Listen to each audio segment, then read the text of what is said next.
Jerusalem is one of the most important cities in the biblical world.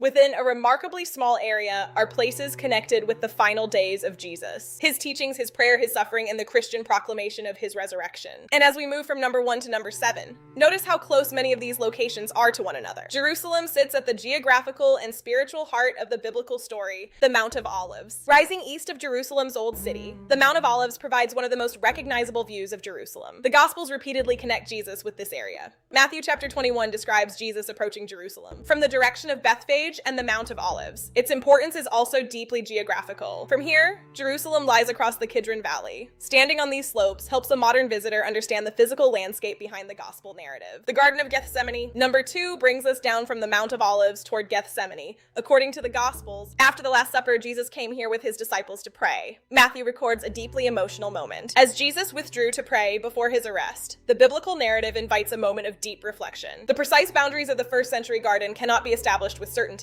but tradition remains powerful here. But Christians have associated this area with Gethsemane for centuries. Today, it remains a place of prayer and reflection. Whether you visit as a historian or a believer, Gethsemane invites silence, the Via Dolorosa. Number 3 takes us inside Jerusalem's old city, the Via Dolorosa. Its name means way of sorrow. For centuries, Christian pilgrims have followed this traditional route while remembering the passion of Jesus. Jerusalem has been destroyed and rebuilt many times, so historians continue to discuss the exact first century route. The significance of the Via Dolorosa today is therefore both historical and devotional. It is a living memory. What makes the experience unusual is that this pilgrimage route passes through a living city filled with residents, shops, worshipers, and visitors. The Church of the Holy Sepulchre. Number 4 is one of Christianity's most significant pilgrimage destinations, the Church of the Holy Sepulchre. Christian tradition associates this location with both the crucifixion and burial of Jesus. It is a space of layered history. The church reflects centuries of construction. Different Christian communities share responsibility for its sacred spaces. Pilgrims from throughout the world come here to remember the central events of the faith. Luke chapter 24 records the message, "He is not here, he has risen." The temple area. Number 5 helps us understand the Jerusalem Jesus actually knew, the area of the ancient temple. The second temple complex dominated the city. The Gospels describe Jesus teaching here and interacting with leaders. Roman forces destroyed the temple in AD 70. Today, the Western Wall remains as a place of profound prayer. The Western Wall forms part of the structures associated with the ancient temple platform, reminding us of its enormous scale. This area reminds us of the scale and importance of the temple in the world of the Gospels. It was the religious heart of the city. Number 6, Mount Zion. Number 6 brings us to Mount Zion and the traditional location associated with the upper room. Christians remember the Last Supper in connection with this area. The present structure comes from a much later historical period. Nevertheless, this location has become an important place of Christian memory for pilgrims throughout the centuries. Here, pilgrims reflect upon the Last Supper and Jesus' words to his disciples.